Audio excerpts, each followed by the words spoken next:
आप देख रहे हैं अब तक न्यूज चैनल। मेरे भाई जानसी ने मिल्लत सूफी नूरुल ऐन साहब की सरपरस्ती में, उनकी क़यादत में सूफी मिल्लत सूफी गुलाम रसूल कादरी साहब के सभी साथी मुझको यहाँ पर नजर आ रहे हैं, जो हमेशा सूफी मिल्लत साहब के साथ आप लोग चल के थाना बशाना कौम मिल्लत की आप लोग खिदमत किया करते। और आज मुझे खुशी इस बात की है कि जानसी ने सूफी मिल्लत नूरुल ऐन साहब के साथ आप लोग शाना बसाना चल रहे हैं। ये मुझे बहुत बड़ी खुशी की बात आज शहर के लिए भी, हमारे लिए भी और इस प्रोग्राम के लिए। और मैं आपसे अपील करूंगा कि जिस तरीके से आप सूफी मिल्लत हजरत के साथ आप लोग चला करते थे, उनके साथ जद्दोजहद किया करते थे, और शहर का कोई भी मसला हो, शहर के कोई भी मसाइल हो, मिल्लत का दर्द रखने वाले सूफी मिल्लत साहब के साथ आप लोग जिस जज्बे के तहत उनके साथ चलकर इस शहर की खिदमत अंजाम दिया करते थे, मुझे उम्मीद है कि आप नूरुल ऐन साहब के साथ भी शाना बसाना चलेंगे। मैं शुक्रिया अदा करता हूं इस्तिकबालिया कमेटी का, नूरुल ऐन साहब का, कि आज आपने मुझको यहाँ पर बुलाया, मेरे साथियों को बुलाया और एक बड़ा इस्तिकबालिया प्रोग्राम आपने यहाँ पर दिया, इस्तिकबाल दिया। मैं आपका बहुत बहुत शुक्रिया अदा करता हूँ। यहाँ आने के बाद मुझको मालूम हुआ कि इस प्रोग्राम के ताल्लुक से कुछ लोगों को इतराज था, लेकिन मैंने हमेशा देखा हूं सूफी मिल्लत सूफी गुलाम रसूल कादरी साहब हमेशा, चाहे वो जहां भी रहे, चाहे वो जिस प्लेटफॉर्म पर रहे, ना वो कभी किसी से डरे, ना किसी से चपे। अपनी बात, चाहे वो 1000 का मजमा हो या लाख का मजमा हो, जो उनकी दिल की बात थी वो बोला ही करते थे। और कभी भी, चाहे वो कोई भी स्टेज हो, कोई भी प्लेटफॉर्म हो, अगर जहां गलत होता था तो वो बोल दिया करते थे। और वक्त के कोई भी शहर के, चाहे कोई भी म्युनिसिपल कॉर्पोरेशन के ओहदेदारान हो या वक्त के एमएलए हो, एमपी हो, वजीर हो, या कोई भी पार्टी के किसी को भी ओहदा मिला तो जरूर उनका इस्तेकबाल किया करते थे। और आज नूरुल ऐन साबरी साहब ने भी वैसे ही उनके नक्शे कदम पर चलते हुए किया। यह प्रोग्राम कोई राष्ट्रवादी कांग्रेस पार्टी का नहीं है, यह प्रोग्राम मुझको और मेरे साथियों को जो इस्तिकबाल वो दे रहे हैं, तो मैं ऐसा मानता हूं ये जो ताज मेरे सर के ऊपर आज आप लोगों ने जो पहनाया है, ये कांटों भरा ताज है। ये जिम्मेदारी का एहसास हर वक्त दिलाएगा। जैसे नूरुल ऐन साबरी साहब ने कहा कि आप महाराष्ट्र की नुमाइंदगी कर सकते हो, इसके लिए हम आज आपकी हौसला अफजाई करने के लिए आपका इस्तेकबाल दे रहे हैं। और आपने ये सर पर जो ताज पहनाया है, वो मुझे हर वक्त इस बात का एहसास दिलाएगा कि मुझको मालेगांव शहर का नहीं बल्कि महाराष्ट्र के मुसलमानों की आवाज उठाने की जिम्मेदारी का एहसास दिलाते हैं। ये अलग बात है कि मैं आज महाराष्ट्र की असेंबली के अंदर नहीं हूं, लेकिन महाराष्ट्र की हुकूमत में राष्ट्रवादी कांग्रेस पार्टी भी बराबर के हिस्सेदार है। और हम मालेगांव शहर के मसाइल ले जाकर हमारी सरकार के पास, हमारी पार्टी के जिम्मेदारान के पास ले जाकर हम लोग मसाइल को हल करवा सकते हैं। सिर्फ मालेगांव का नहीं बल्कि महाराष्ट्र के मुसलमानों का मसाइल राष्ट्रवादी ही पार्टी हल कर सकती है, दूसरी पार्टी नहीं कर सकती, नहीं कर सकती है।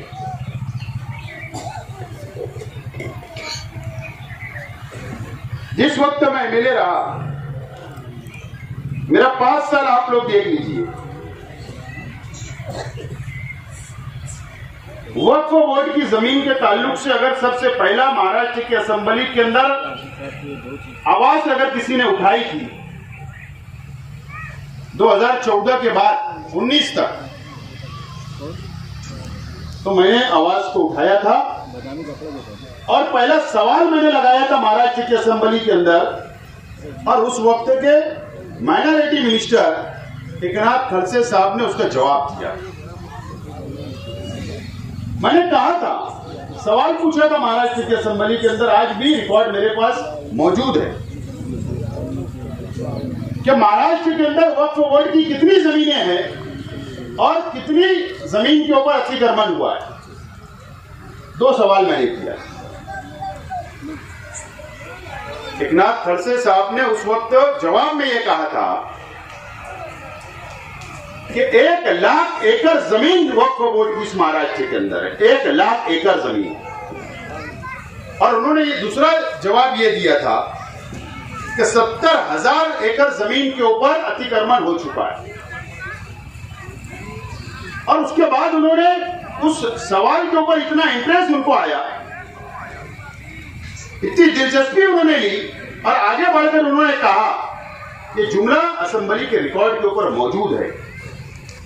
उन्होंने कहा कि ये सवाल का जवाब तो मैं दे चुका हूं, लेकिन उस वक्त उन्होंने इस जुमले का इस्तेमाल वहां महाराष्ट्र की असेंबली के अंदर किया था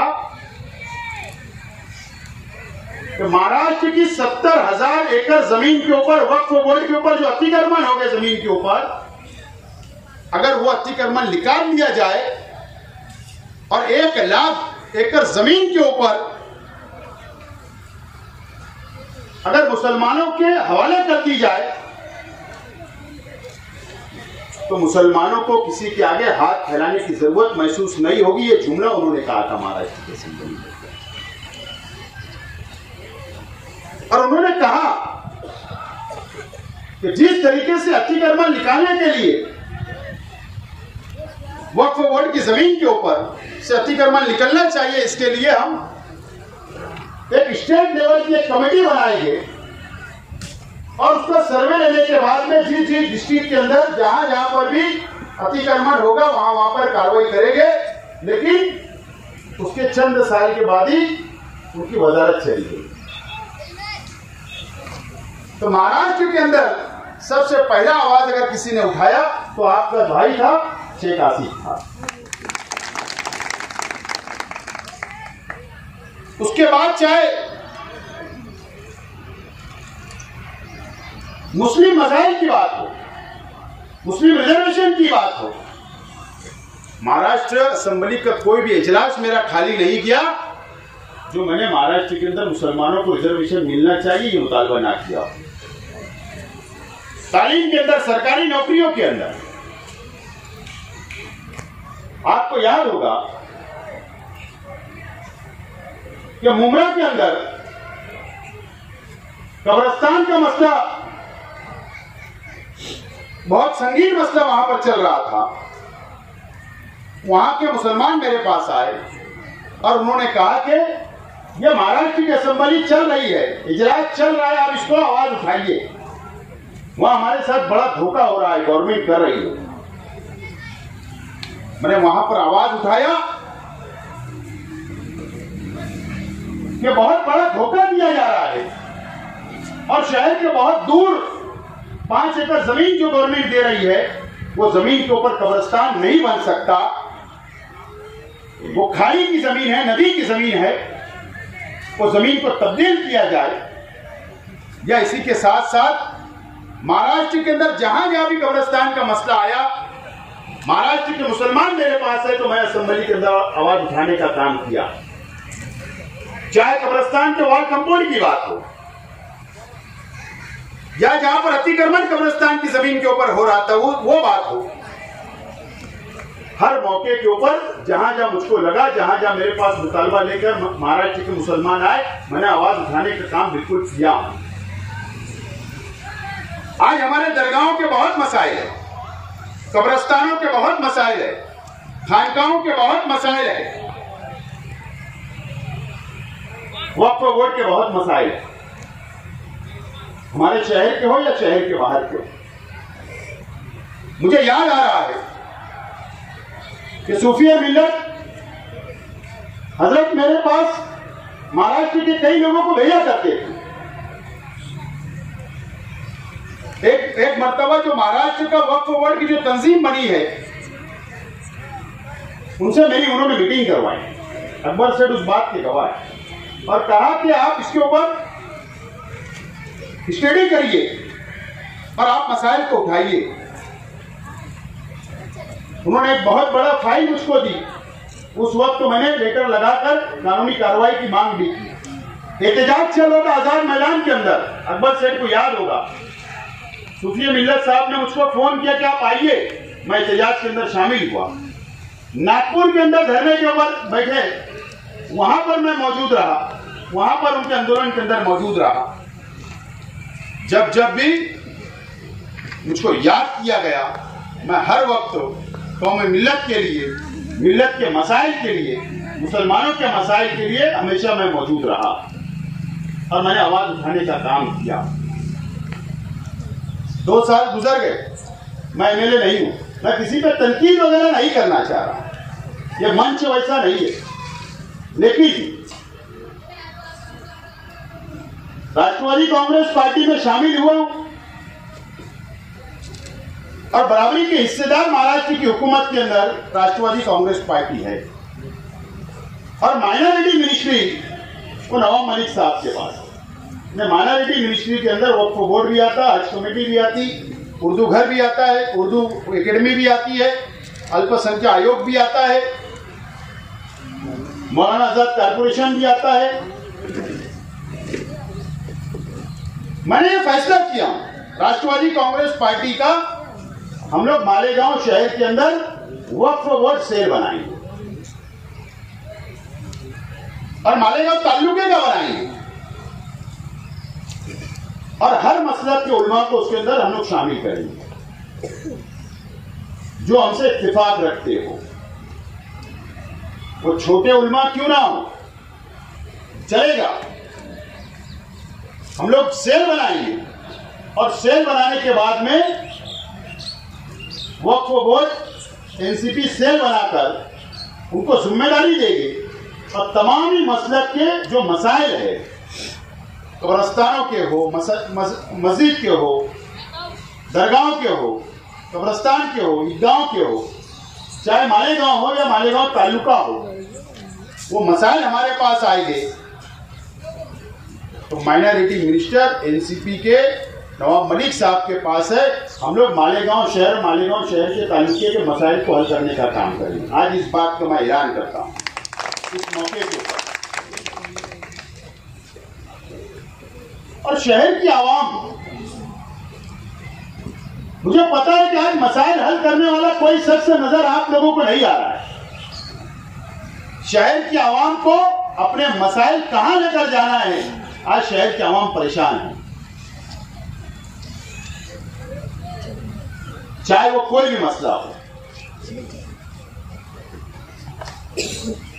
अलग अलग सेल बनाकर मैं मसाइल को हल करने की शुरुआत हमने कर दी है एनसीपी ऑफिस से।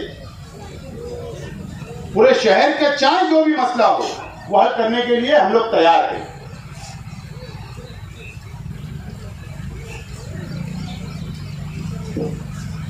सूफिया मिल्लत गुलाम रसूल कादरी साहब मेरे अपने सरपरस्त है। उनकी एक बहुत ख्वाहिश रही हमेशा, ये मेरे वालिद मोहतरम के वक्त के अंदर ये छोटा सा पुल बना और उनकी ये ख्वाहिश रही हमेशा कि यहां पर एक बड़ा ब्रिज बनना चाहिए आवाम को आने के लिए।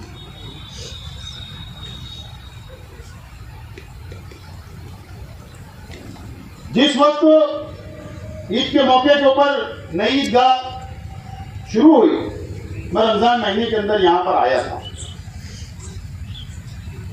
पूरा सर्वे किया और अल्लाह का बहुत एहसान है कि दरगाह, मस्जिद और ईदगाह जॉइन हो चुकी है, जिन्हें अब यहां पर एक बहुत बड़ी आबादी नमाज अदा करने के लिए आएगी। अब जरूरत ब्रिज की यहां पर है। मैंने सर्वे भी करवा चुका हूं डीपी रास्ते के ऊपर, सर्वे करवाकर एस्टीमेट बनवाकर कि बहुत बड़ा ब्रिज तो ना बन सके, लेकिन कम से कम 1 करोड़ रुपए की लागत से ब्रिज बनना चाहिए। चाहे वो 1 करोड़ रुपए में जितना बड़ा बन जाए, मैं उसकी कार्रवाई को आगे बढ़ा चुका हूं और मैं आज आप लोगों से वादा करता हूं,